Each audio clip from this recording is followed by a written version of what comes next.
آسمان سے اتارا گیا ایک لذیذ اور معجزاتی غذا۔ یہ کھانا بنی اسرائیل پر کب اور کیوں نازل کیا گیا تھا؟ کیا یہ غذا جنت سے آیا تھا یا زمین پر پیدا ہوا تھا؟ بنی اسرائیل نے ایسی کیا نافرمانی کی تھی کہ اس کا اثر آج تک ہر طرح کے کھانے میں موجود ہے؟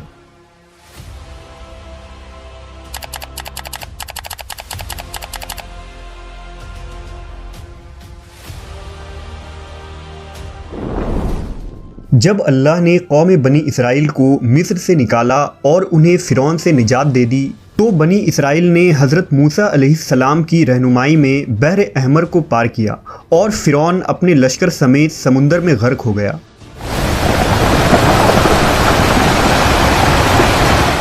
جب حضرت موسیٰ کو کچھ اطمینان نصیب ہو گیا تو اللہ کا حکم ہوا کہ آپ بنی اسرائیل کے اس لشکر کو لے کر ارض مقدس یعنی شام میں داخل ہو جائیں، جس مقدس سرزمین کا وعدہ بنی اسرائیل سے لیا گیا تھا اور جو انہیں عطا کی جانے والی تھی۔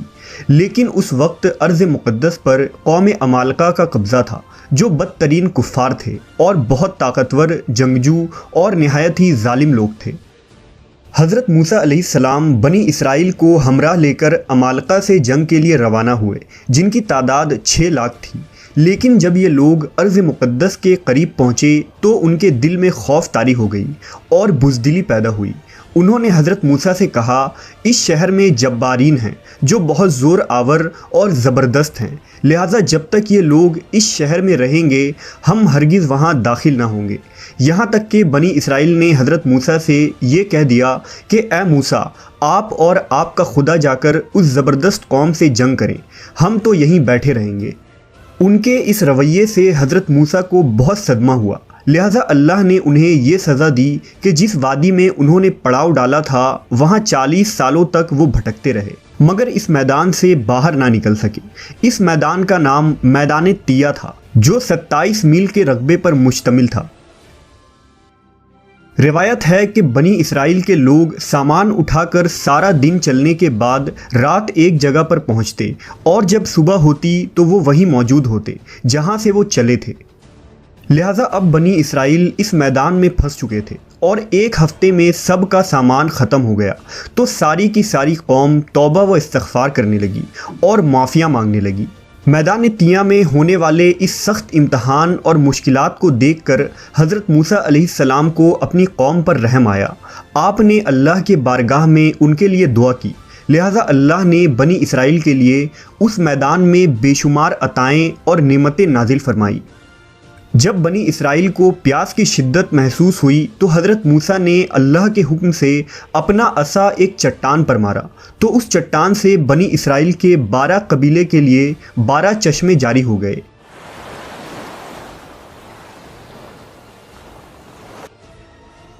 چونکہ یہ وادی وسیع میدان پر پھیلا تھا، وہاں سر چھپانے کے لیے کوئی جگہ نہ تھی اور دن کے وقت سورج کی دھوپ اور تپش سے بنی اسرائیل بدحال ہو جاتے تھے، لہٰذا دھوپ سے بچاؤ کے لیے ایک بہت بڑا سفید بادل سارا دن بنی اسرائیل کے لوگوں کے لیے سایہ کرتا تھا۔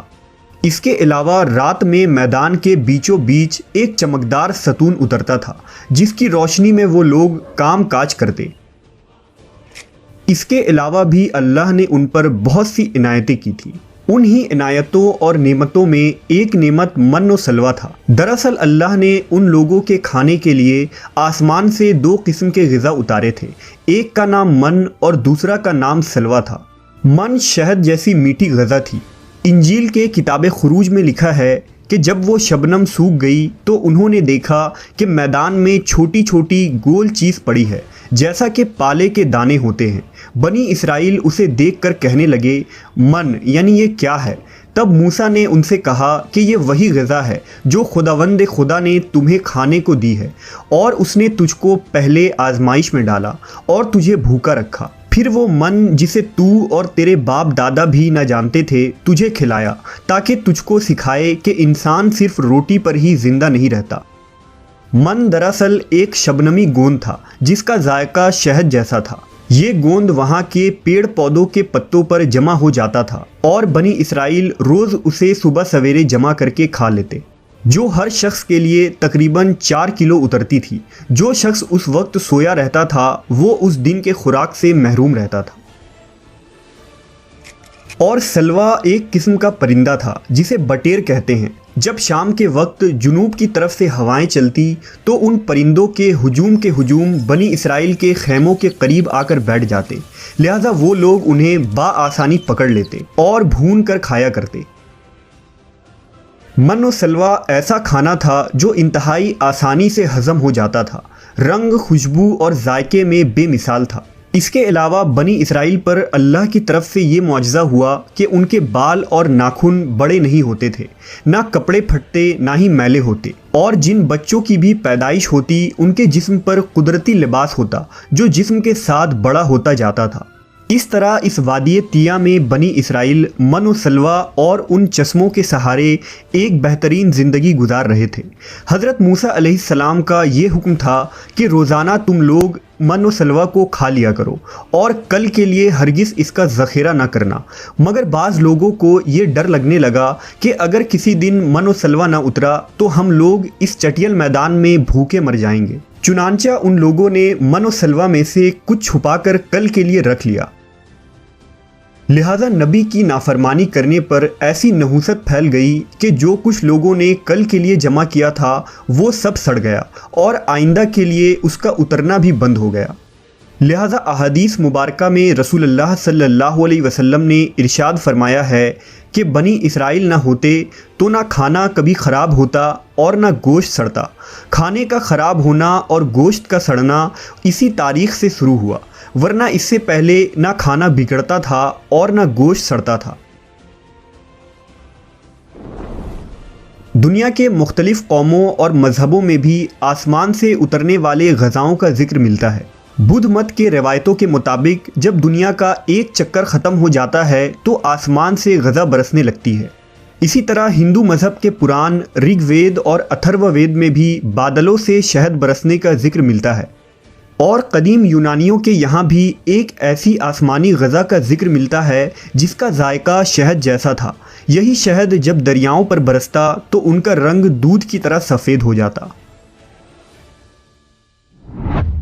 ہم نے دیکھا کہ خدائے برحق نے بنی اسرائیل کے نجات کے لیے سمندر کو چیر کر راستہ پیدا کر دیا، وادی طیہ میں ان کے لیے بادل کا سایہ بھیجا، ان کے پینے کے خاطر چٹیل اور بنجر میدان میں چشمے جاری کیے، اور کھانے کے لیے آسمان سے من و سلوا بھی نازل کیا۔ لیکن ان تمام نعمتوں اور راحتوں کے ملنے کے باوجود بنی اسرائیل کے سرکش لوگوں نے اللہ پر توکل نہ کیا۔ انہوں نے خدا کے معجزات کو اپنے آنکھوں سے دیکھا تھا، لیکن اس کے باوجود انہوں نے کھانے کو اگلے دن کے لیے جمع کرنا شروع کر دیا۔ بالکل اسی طرح جب ہم کسی مصیبت اور پریشانی میں پھنسے ہوتے ہیں تو ہم یہ یاد نہیں رکھ پاتے کہ اللہ نے اس سے پہلے ہمارے لیے کیا کیا اور ہمیں کتنی نعمتیں عطا کی تھی۔ ہم صرف یہ دیکھتے ہیں کہ اس وقت ہم اتنی بڑی مصیبت میں پھنسے ہیں۔ مشکلیں چاہے کتنی ہی بڑی کیوں نہ ہو، یہ یاد رکھنی چاہیے کہ ان مشکلوں سے بھی بڑا ہمارا پروردگار ہے جس کے لیے کچھ بھی ناممکن نہیں۔ اسی طرح رزق کے خاطر ہمیں آنے والے دنوں کی فکر کرنے کی ضرورت نہیں، کیونکہ خداوند پر بھروسہ رکھنے والوں کو وہ غیب سے رزق عطا کرتا ہے۔